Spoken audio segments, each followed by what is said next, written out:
નાનપણથી જ મને જે વસ્તુમાં રસ છે એ જ વસ્તુમાં મને મારા મા બાપે મારા પેરેન્ટ્સે મને સપોર્ટ કર્યો છે. હું એટલો લકી છું કે દરેક જણ સંગીતકાર છે. હું ગમે ત્યાંથી થાકીને પણ આવ્યો બટ પ્રેક્ટિસ કરીને જ સુવાનો.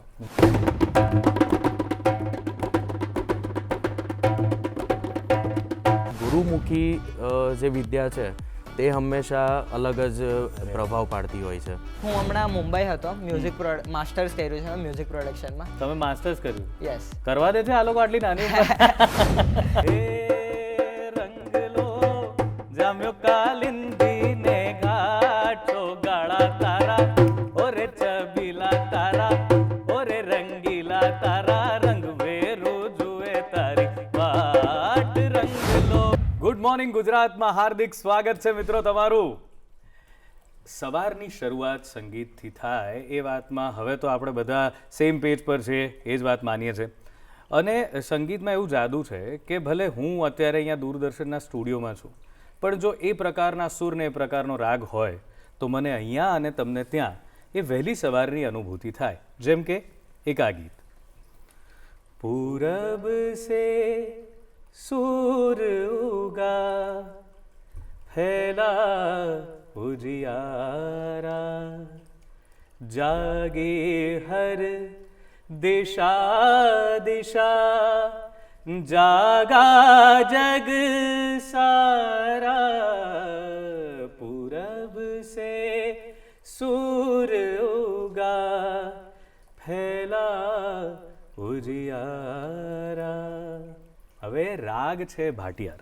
એનો જાદુ એવો છે કે આ સવારનો રાગ ગાઓ એટલે તમને એ સૂર્યની અનુભૂતિ થાય, જે સવારે ઉગતો હોય, એના કૂણા કૂણા કિરણો આપણા પર પડતા હોય. સૂર્યની વાત કરી છે તો આપણા ગુજરાતની સૂર્યપુરી એટલે કે સુરત, હા એની વાત આજે કરવાની છે. આ બધું જરાક હું કનેક્ટ કરી રહ્યો છું કે સુરતમાં મેં એવું કહેતો છું કે સુરતના જો લોચો વખણાતો હોય, ઘારી વખણાતી હોય તો તાનું સંગીત હોય એકદમ વખણાતું જ છે, અને હુરતી લોકો સંગીતમાં હોય એકદમ આગળ છે.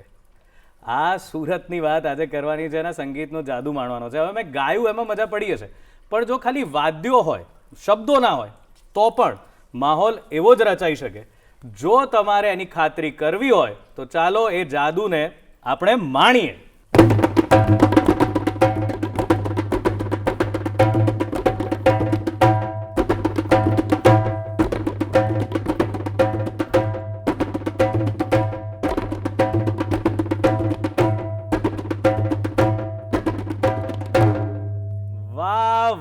વાહ, ક્યા બાત હે ભાઈ. તો સુરતથી આપણી વચ્ચે આજે મજાના સંગીતકારો, જે લોકોએ પોતાનું નામ ગિનિસ બુકથી માંડી અને કેટલાય વર્લ્ડ રેકોર્ડ્સમાં નોંધાવ્યું છે, એ આપણી સાથે બેઠા છે.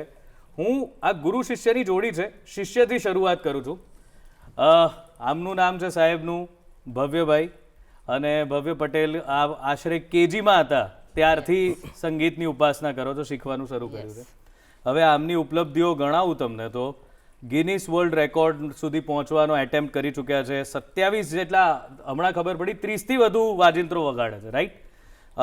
વર્લ્ડ વાઇડ બુક ઓફ રેકોર્ડમાં મેક્સિમમ ઇન્સ્ટ્રુમેન્ટ પ્લેયર એક યંગસ્ટર તરીકે ટીનેજરનો એમને એવોર્ડ મળેલો છે. ઇન્ડિયા બુક ઓફ રેકોર્ડમાં પણ એમણે સ્થાન પ્રાપ્ત કર્યું છે, અને 31 કલાક 45 મિનિટ 45 સેકન્ડ સુધી ઢોલ વગાડી ઢોલ મેરેથોનમાં ભાગ લઈ ચૂક્યા છે, રેકોર્ડ બનાવી ચૂક્યા છે એવા ભવ્યભાઈ. ક્યાં બાત હે સાહેબ. તો વિચાર કરો, આ તો શિષ્યની ખાલી ઓળખાણ થઈ છે. હવે શિષ્યમાં આટલા ગુણ છે તો ગુરુ કેટલા ગુણી હશે, એના વિશે વાત કરીએ. તો મારી આ તરફ છે અભિજ્ઞભાઈ. તો અભિજ્ઞ શાસ્ત્રી સાહેબ છે જે સુરતથી પધારે છે, પણ મજાની વાત એ છે કે તબલા વિશારદ છે, ગુરુ છે. ભવ્ય જેવા ઘણા શિષ્યોને તૈયાર કરે છે મ્યુઝિકના ફિલ્ડમાં આવવા માટે અને સારા સંગીતકાર બનવા માટે. સાથે ફાઇનાન્સમાં MBA પણ કરી રાખ્યું છે, અને ઓસમ મ્યુઝિક એકેડમી છે, ત્યાં હાલ ઊંડાણપૂર્વક શાસ્ત્રીય સંગીતનું જ્ઞાન આપે છે. હવે કેટલી મોટી મોટી સ્પર્ધાઓ જે યુનિવર્સિટી લેવલની હોય છે, કલા મહાકુંભની હોય છે, સરકારશ્રી દ્વારા યોજાતી હોય છે, એ બધામાં જજ તરીકે પોતાની સેવાઓ આપે છે. તબલા વાદનમાં Guinness book of world record તથા લિમ્કા બુક ઓફ વર્લ્ડ રેકોર્ડમાં સ્થાન પ્રાપ્ત કરી ચૂક્યા છે, અને હાલ રાષ્ટ્રીય કલા કેન્દ્ર સંસ્થાનમાં સંગીત કન્વીનર તરીકે પણ ફરજ બજાવી રહ્યા છે. આ બંનેનું સ્વાગત છે અહીંયા. તો શરૂઆત તો મને ભવ્યથી જ કરવાની થાય છે, કારણ કે આપણે જેને ગુજરાતી ભાષામાં કહીએ છીએ ને, એક બહુ સરસ શબ્દ છે જુવાનીઓ માટે, લબ્બર મૂછીઓ. તો ભવ્યભાઈ છે લબ્બર મૂછિયા, પણ આજે મેં એમના રેકોર્ડ્સની ઉપલબ્ધિઓની વાત કરીએ તો ભાઈ બહુ મોટા મોટા છે તમારા.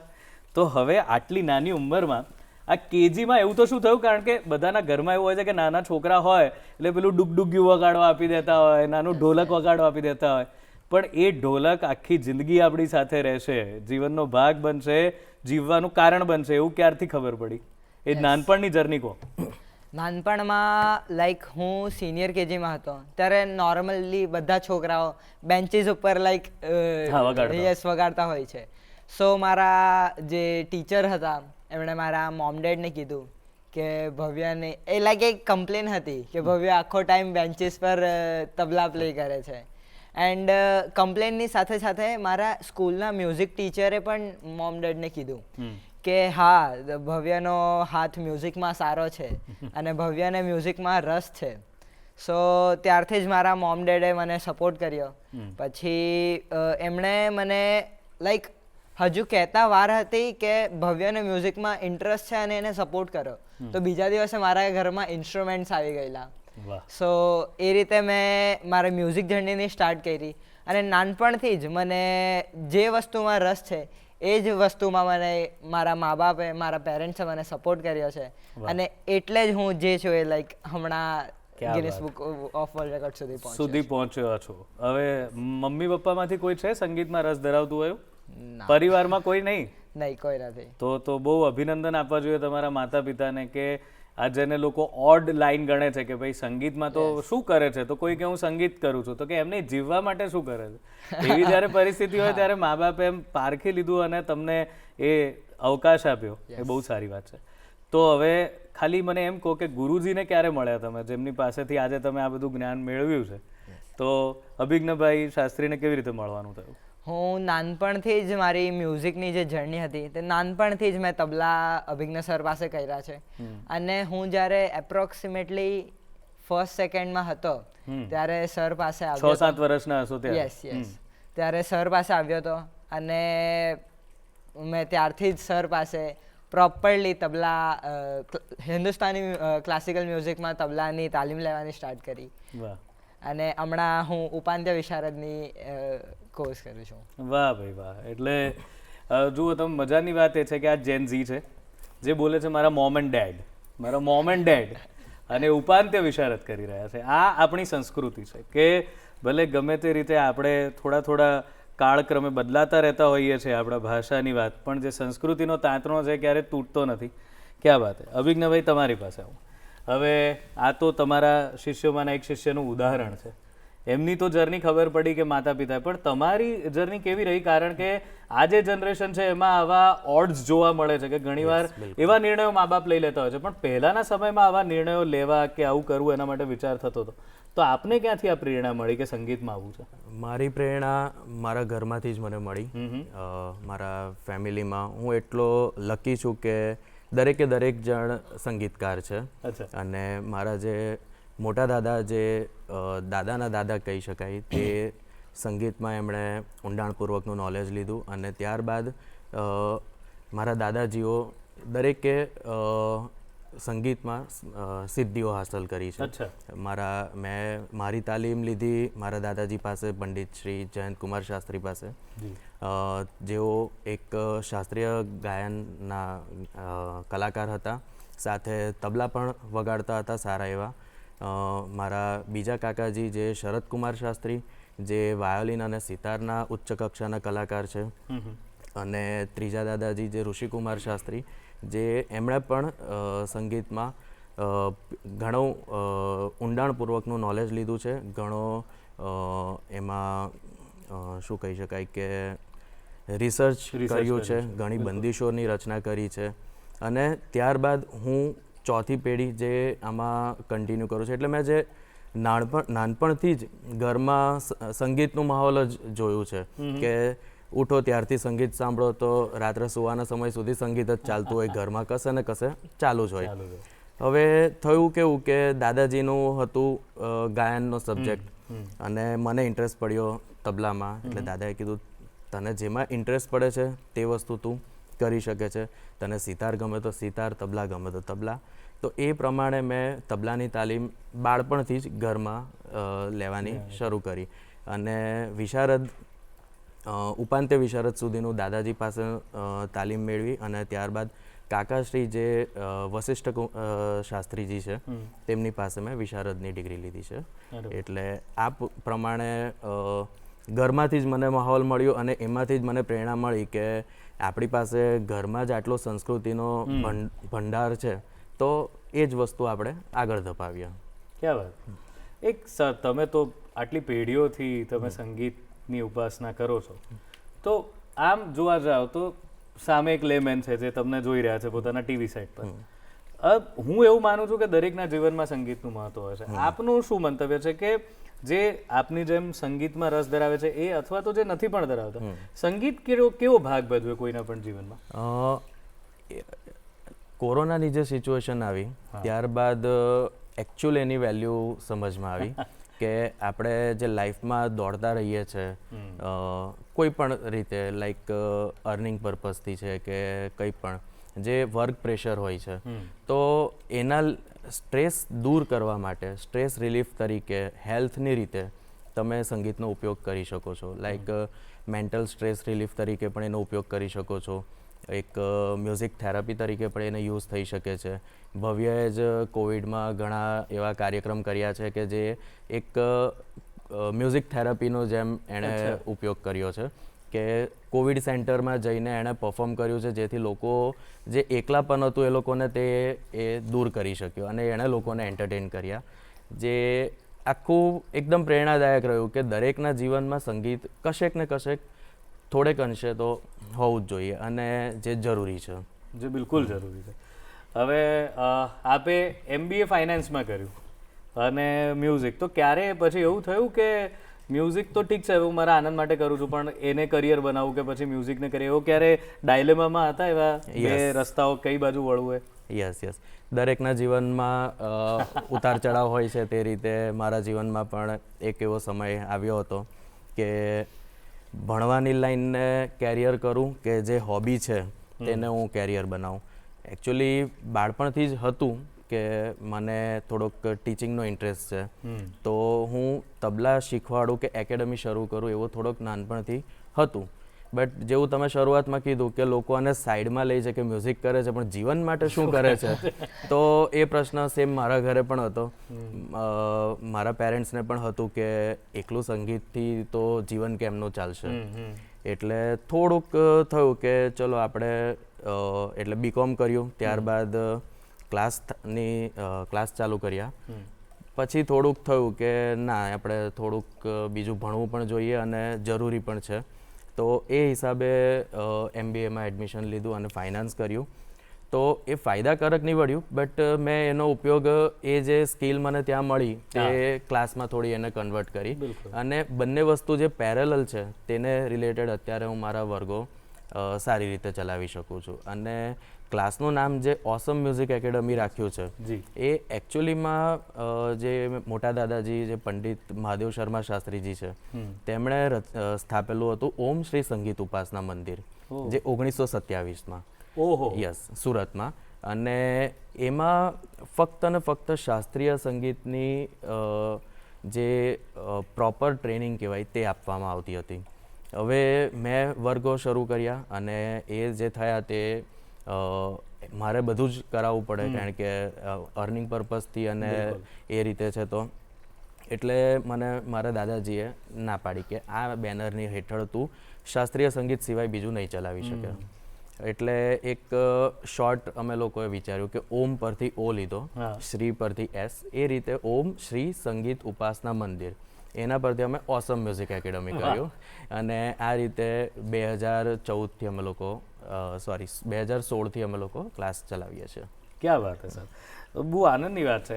હવે આ તમારી વાતો તો મેં સાંભળી, પણ મને એવું થાય છે કે જો આ ધારો કે મારે સંગીત શીખવા આવવું છે અને તમારે કંઈક તમારી એક કોઈક પીસ બતાવવો હોય તબલાનો, કે જેનાથી આપણે બીજું કંઈ નહીં, ગાયન ન પણ હોય તો પણ આનાથી કરી શકાય, એવું કંઈક આપ વગાડો તો મજા પડે. યસ, હું એક મારા દાદાજીએ રચેલ જે એક ટુકડો છે શોર્ટ, તે પ્રસ્તુત કરવાની ટ્રાય કરીશ. Please please.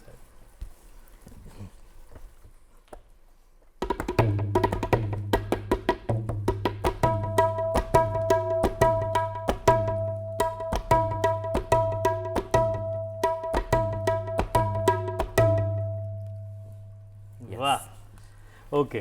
હવે ધારો કે તમારી પાસે કોઈ શીખવા આવે છે તો નાનપણથી એમને એટલે આ તાલની સમજ કેવી રીતે, કારણ કે મેં એવું જોયું છે કે સંગીતમાં ઘણીવાર એવી તકલીફ થતી લોકો બે તાલા બહુ થઈ જાય છે, તાલની સૂઝ નથી પડતી હોતી. ગાઈ તો લઈએ છે કોઈકને સાંભળીને, પણ તાલની સૂઝ નથી પડતી, તાલ છૂટી જાય છે. અને મોટા ભાગે જે અત્યારે પેલી આ કરાઓકે વાળી સિસ્ટમ આવી છે એમાં ક્યાંય ચાલતું હોય ને લોકો ગાતા ક્યાંય હોય છે, કારણ કે તાલની સમજણ નથી હોતી. તો એવું કોઈ ખરું, કોઈક નાનકડો શોર્ટકટ કે આમ જે ધ્યાનમાં રાખીએ તો તાલની સમજણ પડે કોઈને? એકચ્યુઅલી સંગીતમાં કોઈ શોર્ટકટ નથી. ક્યાં વાત. તમારે એનો ડેઈલી રિયાઝ કરવો પડે, એને પૂરતો સમય આપવો પડે. છતાં પણ તાલની જે વાત છે તો દરેક માણસમાં તાલ હોય જ છે, એને ખાલી તમારે શોધવો પડે. એક સિમ્પલ એક્ઝામ્પલ આપું તો આપણી હાર્ટબીટ છે, એ એક રિધમમાં જ ચાલે છે. હવે એ જો ઉપર નીચે થઈ જાય તો તમે સમજી શકો છો. બિલકુલ બિલકુલ. તો એ પ્રમાણે સંગીતમાં પણ તાલનું એ જ મહત્વ છે, અને એ ખાલી તમારે તાલમાં રહેવું જરૂરી છે. એ ગાયક હોય કે વાદક હોય, તાલ જરૂરી છે. બિલકુલ સાચી વાત છે. ક્યાં વાત છે સાહેબ, કોઈ શોર્ટકટ નથી, આ વાત યાદ રાખજો. સંગીતમાં કોઈ શોર્ટકટ નથી. સાધના અને કઠિન સાધના, એનો કોઈ વિકલ્પ નથી. તો ભવ્ય, આ કઠિન સાધના પરથી તમારી તરફ આવવું પડે. અત્યારના છોકરાઓ તમારી જે ઉંમરના હોય છે સાહેબ, 17 વર્ષે તો શું ના હોય, મોબાઈલ જ હાથમાં હોય. હવે આટલા મોટા ઢોલ ને તબલા ને બધું લઈને બેસવું, કેટલા કલાક રોજનો રિયાઝ કરો છો? ઓનેસ્ટલી હમણાં મારો રિયાઝ મેક્સિમમ 1 થી 1.5 કલાક જેવો જ અને થાય છે. પહેલા શરૂઆતમાં જ્યારે બહુ શીખતા હતા ત્યારે? યસ, ત્યારે હું ત્યારે કેવું હતું કે ડેડી જોબથી આવે, ધેન મારી સાથે બેસે કે ચલ ભવ્ય હવે પ્રેક્ટિસ કરવાનું જ છે. એટલે હવે પછી મારે, હું ગમે ત્યાંથી થાકીને પણ આવ્યો બટ પ્રેક્ટિસ કરીને જ સુવાનો. વાહ. યસ, સો એ ટાઈમ પર મેં 2-3 કલાક સુધી કન્ટિન્યુ પ્રેક્ટિસ કરતો રોજ. બટ પછી કેવું કે લાઈક શોઝ ચાલુ થઈ જાય, પ્રોગ્રામ એન્ડ ઓલમાં એટલો ટાઈમ નહીં મળે, એટલે પ્રેક્ટિસ ઓછી થઈ જાય. બટ જે પ્રેક્ટિસ થાય એ ઓન સ્ટેજ થાય પછી. હા, બરાબર. મને એક વાત કહો કે તમારી જ ઉંમરના છોકરા, એટલે લાઈક હવે કોલેજમાં આવશો તમે, આઈ થિંક સો, હે ને? તો હવે કોલેજમાં આવશો તો તમારી ઉંમરના તમારા બધા મિત્રો છે, એમાંથી આઈ થિંક કોઈ આવી રીતે સંગીતમાં નહીં હોય, બધા મિત્રો અલગ હશે. તો એ સમજી શકે છે તમને કે અઘરું છે, કારણ કે તમે કંઈક અલગ વાત કરતા હો, તમારો કંઈ ઇન્ટરેસ્ટ અલગ હોય, તો એ કેવું હોય છે? લાઈક હમણાં કેવું છે કે જે નોર્મલી મારા ફ્રેન્ડ સર્કલ્સ છે તો એમાં મોસ્ટલી મારા ફ્રેન્ડ્સ લાઈક નોર્મલી મોબાઈલ ગેમિંગ્સને વાત કરે એન્ડ એવું બધું ચાલતું હોય. બટ નો ડાઉટ હું પણ ફોન યુઝ કરું છું, બટ મારી જે ઇન્સ્ટાગ્રામ છે અને એમનું જે ઇન્સ્ટાગ્રામ છે બંને અલગ છે. યસ, સો લાઈક મારા ઇન્સ્ટામાં પ્રોપર બધું મ્યુઝિકનું જ હોય છે, બટ એમનું લાઈક કંઈક ડિફરન્ટ હોય. સો હું જે વસ્તુ કરું છું ને એ એમને સમજ નહીં પડે અને એ જે કરે છે એ મને સમજ નહીં પડે. બરાબર. પણ એવું લાગે છે કે જલ્દી મોટા થઈ ગયા, કારણ કે આના માટે તો બધી, કારણ કે હવે તમે સ્ટેજ પર જાઓ છો એટલે એક જવાબદારી છે કે સ્ટેજ પર જઈને તમારે જે નક્કી કર્યું છે એ જ પ્રમાણે ડિસિપ્લિન. તો એવું લાગે છે કે તમારા આર્ટના કારણે તમારામાં ડિસિપ્લિન જરા વધારે છે અને બીજા જે આર્ટ સાથે નથી જોડાયેલા એમનું ડિસિપ્લિન કદાચ હજુ આવ્યું નથી એટલું, એવું કંઈ લાગે છે તમને? ક્યારે આવું વિચારો છો? નહીં, લાઈક હું એવું માનું છું કે મારી જે ફિલ્ડ છે મ્યુઝિક ફિલ્ડ, સો એ લાઈક આર્ટિસ્ટિક ફિલ્ડ, આમ ક્રિએટિવ ફિલ્ડ હોય તો મારે નોર્મલી લાઈક નોર્મલ આર્ટિસ્ટ કેવા હોય કે લેટ સુધી જાગીને પ્રેક્ટિસ કરે, પછી લેટ સુધી જાગીને કંઈક ઇફ કોઈ કન્ટેન્ટ બનાવતું હોય તો કન્ટેન્ટ બનાવીને ગ્રાઇન્ડ કરીને અપલોડ કરે. બટ મારું કેવું છે કે હું નો ડાઉટ લેટ સુધી જાગું છું એન્ડ એ બધું છે, બટ મોર્નિંગમાં ઉઠીને કાં તો લાઈક સાંજના ટાઈમ પર કાં તો હું એક લાઈક જે હું જોઉં છું કે હમણાં શું ચાલી રહ્યું છે એની ઉપર હું મારી રીતે શોધું કે આમાં શું નવું કરી શકાય. કે લાઈક બધી જગ્યાએ તમને ખબર હોય તો મ્યુઝિક છે કશે ને કશે. રાઈટ. યસ. સો લાઈક કોઈ પણ વસ્તુમાંથી મ્યુઝિક, જેવી રીતે આ કંઈ પણ અહીંયા ટેબલ છે, ટેબલથી મ્યુઝિક બની શકે, આ કપ છે, બધાથી મ્યુઝિક બને. તો આમ કંઈક યુનિક ક્રિએટિવ શું કરી શકે, સો એમાં મારું મોસ્ટલી ટાઈમ હોય છે. ઓકે, તો કયા પ્રકારનું કન્ટેન્ટ તમે અપલોડ કરો છો, એટલે એને ક્રિએટિવ કરીને શું કરો ધારો કે? યસ. સો લાઈક નોર્મલી જે કિચન એપ્લાયન્સીસ હોય, હા, સો એનથી મ્યુઝિક બની ગયું. અરે વાહ. ધેન નોર્મલી જે તબલા પર જે ટ્રેક વાગતો હોય ને એ રીતે નોર્મલ તમે બનાવતા હો છો એ હોય છે. પછી હું હમણાં મુંબઈ હતો, મ્યુઝિક માસ્ટર્સ કર્યું છે મ્યુઝિક પ્રોડક્શનમાં. તમે માસ્ટર્સ કર્યું? યસ. કરવા દે છે આ લોકો આટલી નાની ઉંમરે? સો મેં એમાંથી જ પ્રોડક્શનમાં જ હું કે લાઈક એક સાઉન્ડ મેં રેકોર્ડ કર્યો, તો એ રેકોર્ડ કરીને એનથી હું કીબોર્ડમાં કાં તો કંઈક મેલેડી વાઇઝ શું કરી શકું છું, ઓકે, એ વસ્તુ પર હું મારો લાઈક થાય છે. ઓકે. અત્યારે ધારો કે તમારી પાસે આ ઢોલ છે, અત્યારે કંઈક કરવાનું કહે તો તમે શું કરશો? યસ. સો અત્યારે જે આપણી વાઇબ છે એ લાઈક ફોક ટાઈપ વાઇબ છે. ફોક ટાઈપ વાઇબ છે. યસ. એન્ડ ઢોલને જોઈને એમ જ લાઈક ગરબા ગરબા આવે. સો ગરબા પર કંઈક. હા, તમે કંઈક તાલ વગાડો, હું એને ગાવાનો પ્રયત્ન કરું. અરે વાહ. હા, ચાલો. હા.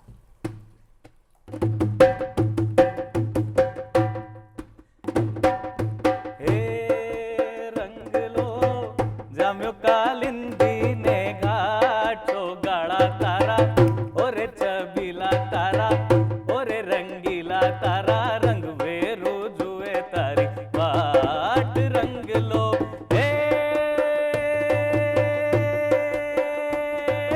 હાલ હાલ હા,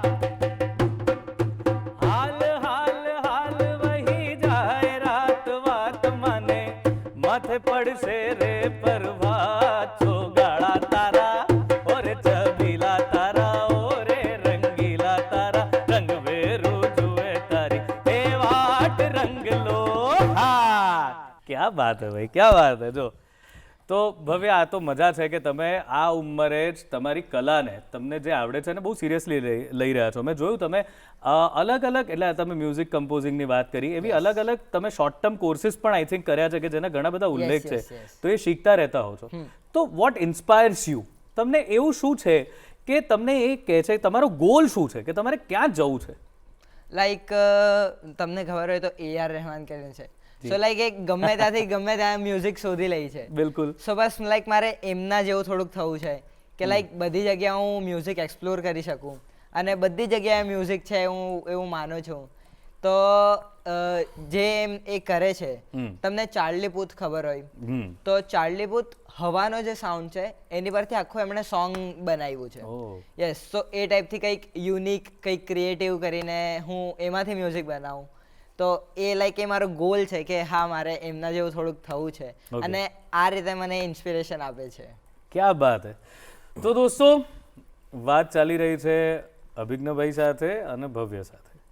એક જેન ઝી છે, પણ મને તો ક્યાંયથી એવું નથી લાગતું જે લોકો એવું માનતા હોય કે ભાઈ આજની પેઢી બહુ જવાબદાર નથી, બહુ સિરિયસ નથી, કંઈ પડી નથી. બિલકુલ. જો આ સાંભળો, આ ભવ્યની વાત જો અત્યારે આપણે સાંભળીએ તો એમ થાય છે કે જો ખરેખર યોગ્ય સમય ગુરુ મળે, મા બાપને સમજાઈ જાય કે શું કરવું, તો ખરેખર જિંદગીમાં તમારી એવા પરિવર્તન આવી શકે છે કે તમે બહુ જ એક ગોલ સાથે, એક ડિસિપ્લિન સાથે આગળ વધો.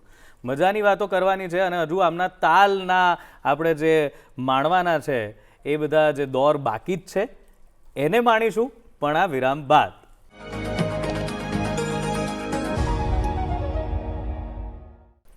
વિરામ બાદ સ્વાગત છે ગુડ મોર્નિંગ ગુજરાતમાં.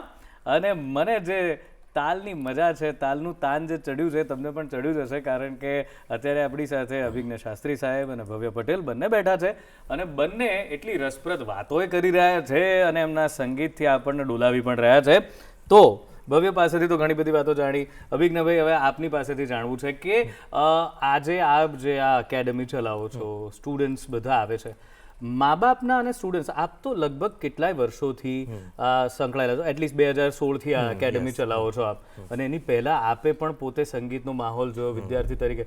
તો લોકોના સંગીત પ્રત્યેના અપ્રોચમાં શું કંઈ ફેર પડ્યો છે? શીખવા આવનારા લોકોના, એમના મા બાપના અપ્રોચમાં એવું શું આપે નોંધ્યું? યસ, એપ્રોચમાં ફરક ઘણો જોયો છે. શરૂઆત મેં જોઈ તે ખાસી નિરસ હતી. અચ્છા. કારણ કે એટલું લોકોને મહત્વનો અંદાજો નહીં હતો. ત્યારબાદ અત્યારે એક ટ્રેન્ડ કેવો ચાલી રહ્યો છે કે દરેક પેરેન્ટ્સ એવું ઈચ્છે છે કે મારા બાળકને એક સ્પોર્ટ્સ અને એક આર્ટ આવડવી જોઈએ.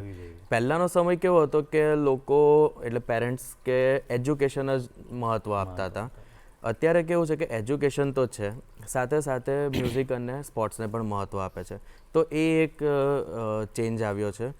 પ્લસ ઘણી સ્કૂલોમાં ને બધામાં મેં જોયું છે કે પહેલાં કેવું હતું કે સ્કૂલોનું માર્કેટિંગ જે કરે તો એમાં એવું હતું કે અમે આ રીતે ભણાવીએ છીએ, અમારા ક્લાસમાં આટલા વિદ્યાર્થીઓ છે, અમે આ ટેકનિકથી ભણાવીએ છીએ.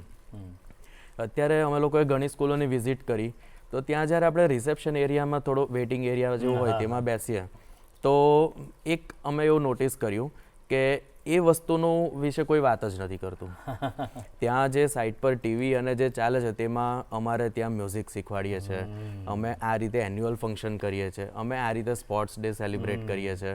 તો એ જ બધી વાતથી એ લોકો સ્કૂલોને માર્કેટિંગ કરે છે, પ્રમોટ કરે છે. અને એ સૂચવે છે કે પેરેન્ટ્સનો એપ્રોચ પણ એ રીતે બદલાયો છે. કારણ કે એ લોકો ત્યારે જ એ રીતનું માર્કેટિંગ કે પ્રમોશન કરશે કે જ્યારે પેરેન્ટ્સનું એ પ્રમાણે થિંકિંગ હશે. તો અત્યારે જે ઘણા પેરેન્ટ્સો આવે છે તે લોકોની ઈચ્છા હોય જ છે કે અમે મ્યુઝિકમાં કંઈક અલગ શીખવાડીએ. લાઈક એવું પણ નથી કે ખાલી ગાયન શીખવાડીએ.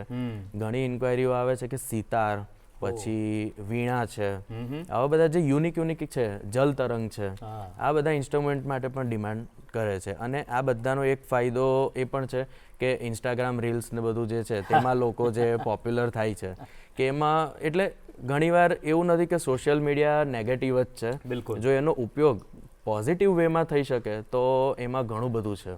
અને ઘણી બધી રીલ્સ એવી આવે છે કે જેના પરથી તમે શીખી શકો છો.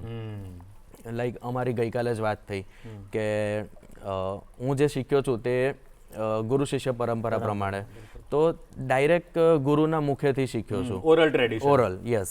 હવે ગઈકાલે જે એક અમને અનુભવ થયો કે એક રીલ સ્ક્રોલ ડાઉન કરતા હતા અને એક જણે ટુકડો સરસ વગાડેલો તો અમે લોકોએ નોટ ડાઉન કરી લીધો. તો આ પણ એક શીખવાની મેથડ થઈ ગઈ છે.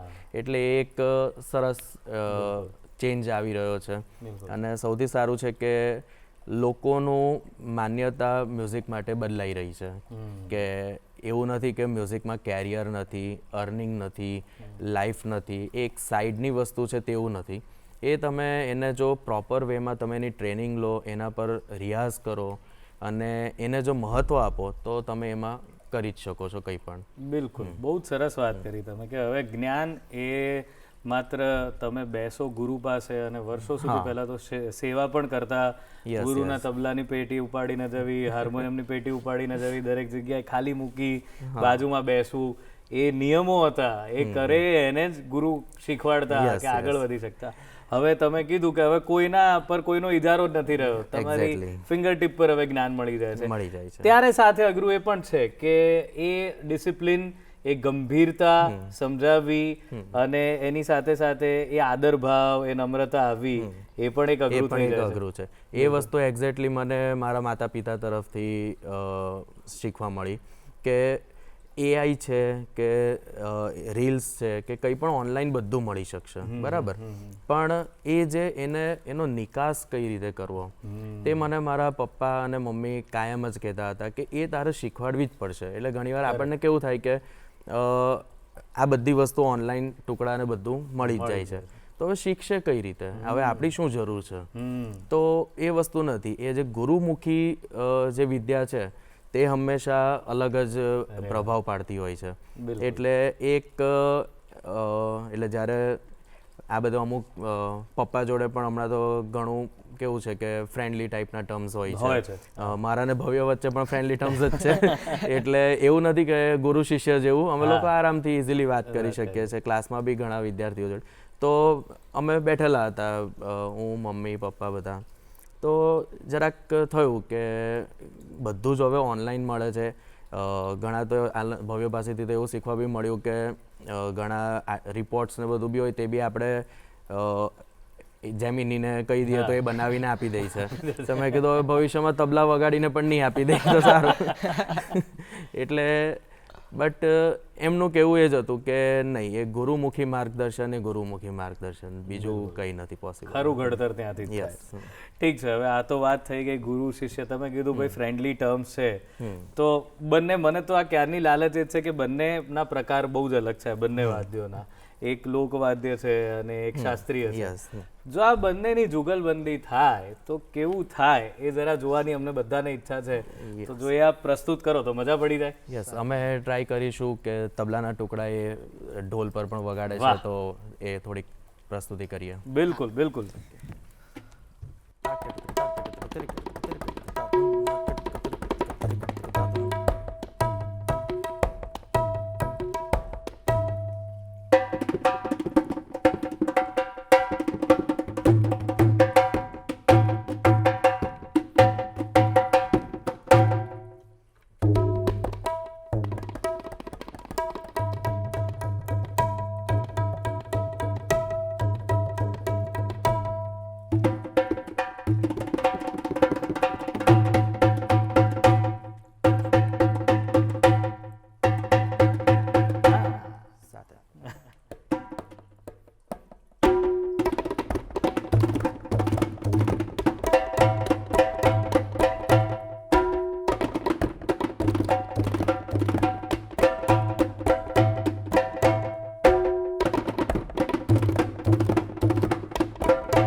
ક્યા વાત હે, વાહ. તો ભાઈ આ છે ગુરુ શિષ્યનું ટ્યુનિંગ. આજે એમણે વાત કરી કે હવે સમય બદલાયો છે, અપ્રોચ બધાનો બદલાઈ ગયો છે. હવે જે એક પેલો પડદો હતો, એક જે દાયરો હતો, એ હવે જતો રહ્યો છે વચ્ચેથી. બધા એકબીજાની સાથે બહુ મિત્રોની જેમ વર્તતા હોય છે, અને એ જ કદાચ આ ટ્યુનિંગ જે દેખાઈ રહ્યું છે એ બહુ ગજબ છે. તો મારે એ જ જાણવું છે કે આ તમે આટલા બધા રેકોર્ડ સ્પર્ધાઓમાં ગયા છો, તો ભવ્ય તો જ્યારે શરૂઆતમાં નાનો હશે અને તમે એને કોઈ સ્પર્ધામાં લઈ ગયા હો, એનો કોઈ યાદગાર પ્રસંગ હોય કે કેવી રીતે થયું હતું? યાદગાર પ્રસંગમાં એવું છે કે કલા મહાકુંભ હતો, એમાં હું નિર્ણાયક તરીકે હતો અને એ સ્પર્ધક તરીકે હતો. ત્યારે જસ્ટ શીખવાનું શરૂ થયું, બટ જે રીતે એને થોડુંક ગાઈડન્સ હતું તે પ્રમાણે એણે એક સુંદર પરફોર્મન્સ આપ્યું. ત્યારબાદ અમારું મળવાનું થયું, અને એ જ્યારે ફર્સ્ટ ટાઈમ આવ્યો ત્યારે જ એકદમ પેલું કહેવાય ને, ફર્સ્ટ ઇમ્પ્રેશન. હા, એ ફૂલ એના ફાધરનો ફોન આવ્યો કે મળવા આવવું છે તમને, તમારા અંડરમાં અને શીખવા માટે મોકલવો છે. તો અમે એક ટાઈમ નક્કી કર્યો ને મળવા.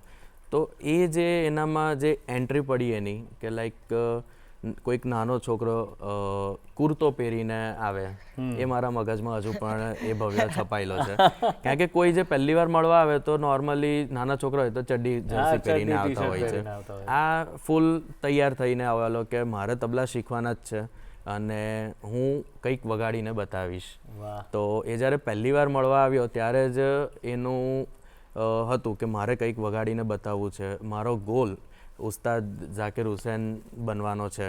તો એ બધી વસ્તુ મને એકદમ ક્લિક થઈ ગઈ છે કે યસ, આ એક સ્ટુડન્ટ છે કે જે એનું અપિયરન્ટ જ એકદમ અલગ છે, અને એનું જે આવવાની પદ્ધતિ છે, જે એની તૈયારી છે પહેલેથી, તે જોરદાર છે. તો એ આખો જે સીન છે, એટલા ડેઝ છે, તે મને હજુ સુધી યાદ છે. યસ, મોટી વાત છે, ગુરુ આટલું યાદ રાખે છે એટલે શિષ્ય તરીકે તમે યોગ્ય જ કામ કરી રહ્યા છો, એ વાત સાબિત થાય.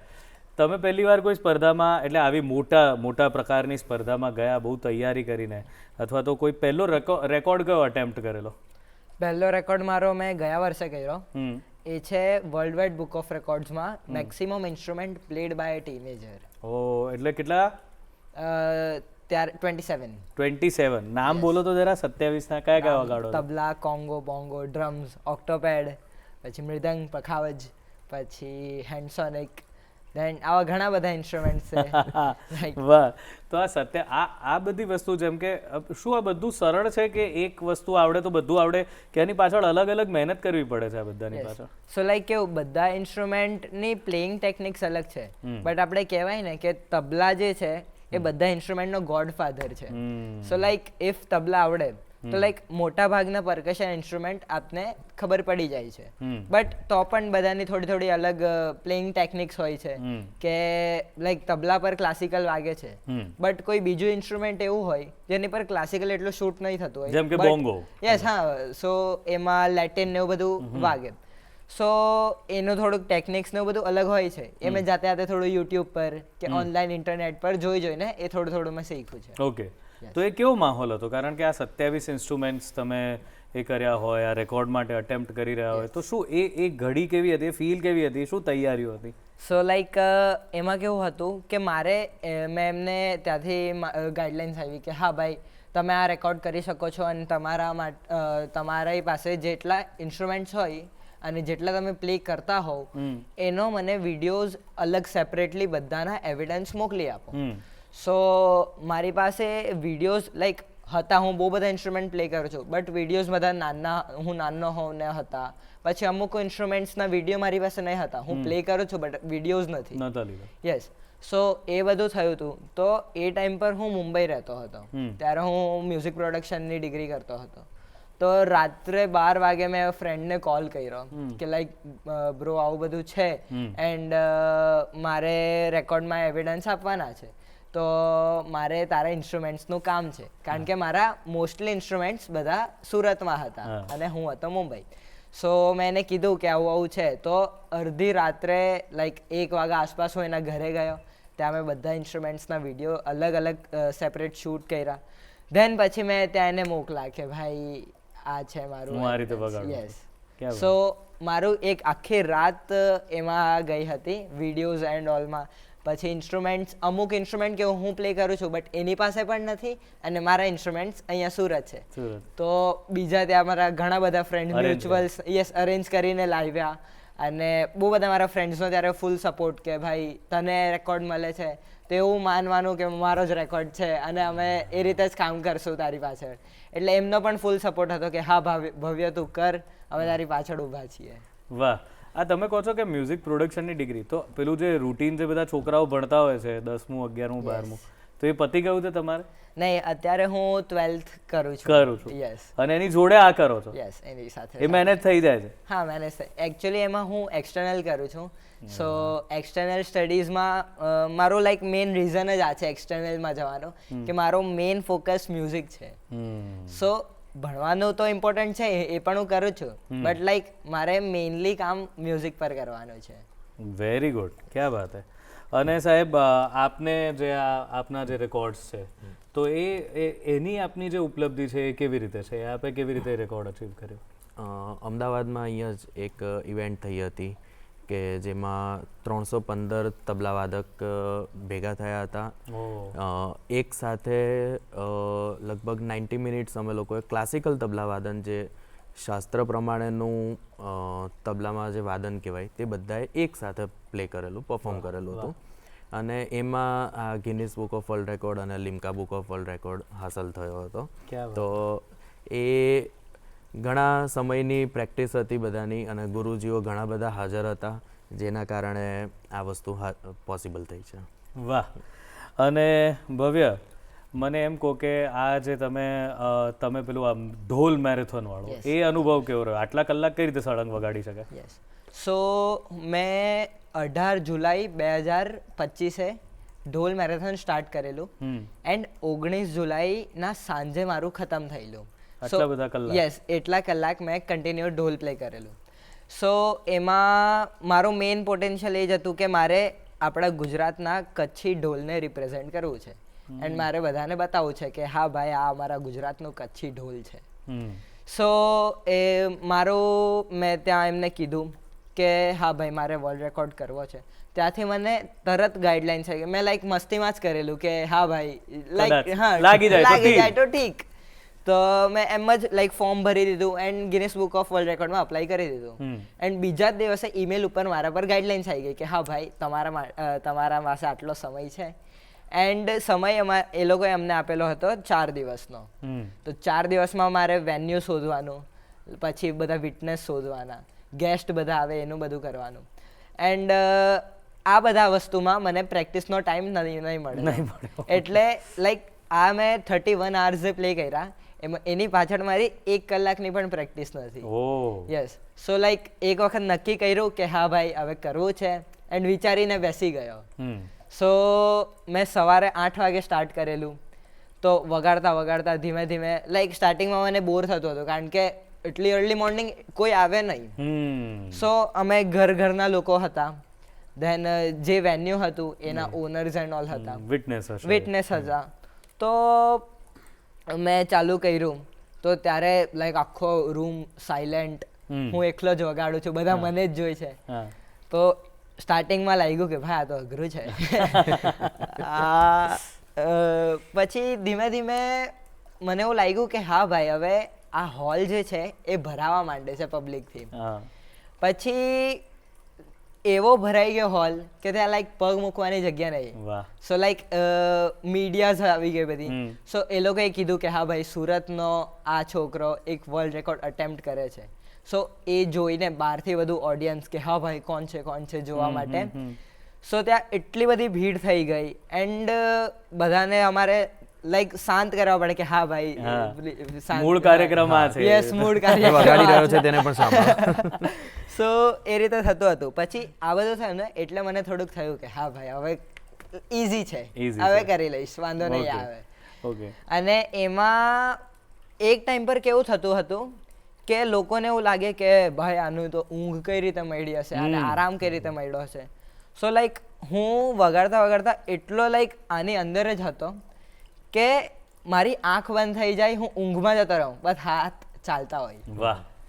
સો એટલે લાઈક મને તો લાઈક સૂતા મને શું નોલેજ, હું ઉઠું દેન મમ્મી કે લાઈક હું ગભરાઈ ગયો કે શું થયું, આ તો હું તો સૂઈ ગયો, હવે વર્લ્ડ રેકોર્ડ નહીં થાય. તો મમ્મીએ મને એ ટાઈમ પર શોક કર્યો કે ના બેટા વર્લ્ડ રેકોર્ડ તારો ચાલુ જ છે, તું સૂઈ ગયેલો બસ તારા હાથ ચાલુ હતા. સો એ ટાઈમ પર મને થયું કે હા આ કંઈક તો મેડિટેશન છે. ક્યા વાત હે.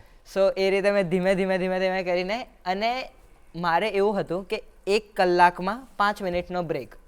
બટ પછી મેં વિચાર્યું કે લાઈક આમ હું 5 મિનિટ બ્રેક લઈશ તો એમાં મને કંઈ ફાયદો નહીં થશે. સો લાઈક મેં કન્ટિન્યુ 3 કલાક વગાડ્યો, ધેન મેં 15 મિનિટનો બ્રેક લીધો. બરાબર. એમાંથી મેં 5 મિનિટ યુઝ કરી અને 10 મિનિટ મેં બચાવી રાખી. સો એ રીતે મેં આગળ બધું કરતો ગયો. એન્ડ બીજા દિવસે મોર્નિંગમાં મેં જેટલી બચાવેલી હતી એના મારી પાસે 40 મિનિટ હતા. સો એ ટાઈમ પર મેં આરામથી સૂઈ ગયો અને એમાં ફટાફટ બધા લાઈક હું જાઉં તો મને કંઈ થવું નહીં જોઈએ એટલે મારા લોકો હાથ દબાવે, દેન કંઈ હાથ દુખે નહીં, બિકોઝ એક ટાઈમ પર હાથ મારા શૂન્ય થઈ જાય. યસ, કે હવે નહીં, બસ હવે સૂજી જાય આખા હાથ.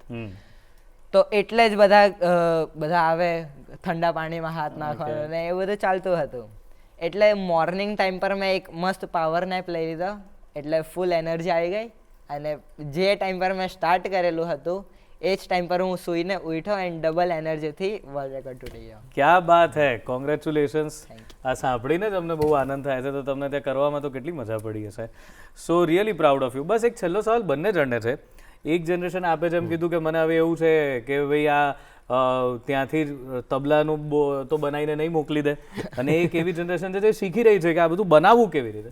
શું લાગે છે આ મ્યુઝિકને કઈ દિશા તરફ લઈ જશે? જે નવી એઆઈ છે કે જેટલા બી નવા તમે જેને કહો આર્ટિફિશિયલ ઇન્ટેલિજન્સની જેટલી બી ડિવાઇસીસ છે, શું લાગે છે સર કે એનાથી શું ફેર પડવો જોઈએ, શું પડશે? અને એ સવાલ છે એમ આપ પણ એનો પણ જવાબ આપજો. પોઝિટિવલી લઈએ અને પોઝિટિવ જ ઇમ્પેક્ટ આવશે. અને એઆઈ છે તે આપણી પાસેથી શીખે છે અને એને જ એ ફોલો કરે છે, તો પોસિબલ નથી કે આપણી ઉપરવટ જઈ શકે. માણસે જ બનાવ્યું છે તો જરૂર તો રહેવાની. અને એઆઈ એ ટેકનોલોજી છે તો એ ટેકનોલોજી એની જગ્યાએ અને માણસ એની જગ્યાએ. ક્યાં વાત છે, તમારો શું ટેક છે એની પર? યસ, સો બહુ બધા ટાઈમ કેવું થાય કે કોઈક રેકોર્ડિંગ હોય તો એમાં લોકો એઆઈ થી સેમ્પલ્સ બનાવી લે છે કે લાઈક ઢોલ વગાડ્યું તો એ ઢોલ કોઈની પાસે લાઈક નોર્મલ વગાડવા કરતા એ લોકો આર્ટિફિશિયલ સોફ્ટવેરથી બનાવી દે છે એઆઈ થી.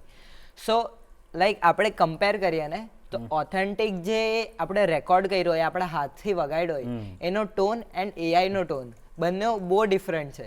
સો લાઈક ઇફ આપણે નોર્મલી રેકોર્ડ કરીને આપણે પ્લે કરશું તો એની જે સ્વીટનેસ છે, એની જે ટેકનિક છે, એનો જે અવાજ છે, એ લાઈવમાં જે એનો સાઉન્ડ આવશે એ એઆઈ કમ્પીટ નહીં કરી શકે. અને અગત્યની વાત છે નવાચાર, એટલે જેને આપણે ઇમ્પ્રોવાઇઝેશન કહીએ છીએ.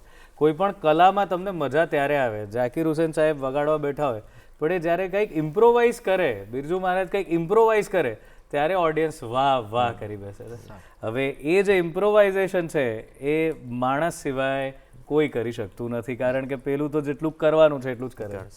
વાતો થઈ ગઈ સાહેબ, જવાનો સમય પણ થઈ રહ્યો છે, પણ એમને એમ નથી જવું. જેમ શરૂઆત તમારા વાદનથી થઈ હતી એમ મને એવું લાગે છે કે અંતમાં પણ જો આપનું વાદન આમાં ભળી જાય તો આ સોનામાં સુગંધ ભળે અને દર્શકોને પૂરી મજા પડે.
વાહ, ક્યાં બાત હે. તો આનંદ આવી ગયો છે. આ નાદ જે છે એક નવી જ ઉર્જા આપણને આખા દિવસ માટે આપી જવાનો છે. અને આ બંને જે સંગીતના તજજ્ઞો છે, મહાનુભાવો છે, એમણે ખરેખર આજની સવારને એકદમ યાદગાર બનાવી દીધી છે. Thank you very much Bhavya Patel અને thank you very much Abhigna Shastri સાહેબ. આપનો બહુ જ આભાર કે આપે આટલી સરસ વાત કરી. અને જેટલા શિષ્યો જોતા હોય જરા ભવ્યભાઈ પાસેથી પ્રેરણા લેજો, અને જેટલા ગુરુઓ જોતા હોય એમના માટે પ્રેરણારૂપ છે અભિજ્ઞભાઈ. Thank you very much. અને દર્શક મિત્રો, અત્યારે જવાનો સમય છે, પણ આપને પણ એક વાત કહી દઈએ કે આપના મંતવ્યો જે છે ને અમારા માટે બહુ મહત્ત્વના હોય છે. આપ જે અમને કહેવા માંગો છો તો એ સંવાદ અમારે આપની સાથે કરવો જ હોય છે. તો આપ અમને ઈમેલથી આપને જે કંઈ આપના મંતવ્યો છે, આપની જે કંઈ રજૂઆત છે મોકલી શકો છો. અમારું ઈમેલ એડ્રેસ છે goodmorninggujratshow@gmail.com. તો એની પર આપના મંતવ્યો ચોક્કસથી મોકલાવજો. અમે પ્રયત્ન કરીશું કે એની પર અમે અમલ કરી શકીએ. અને આવતા એપિસોડમાં આવા જ સરસ મજાના મહાનુભાવોની સાથે આવી સરસ મજાની વાતો કરીશું, મજા કરીશું, આનંદ કરીશું. ત્યાં સુધી રજા આપો. આવજો.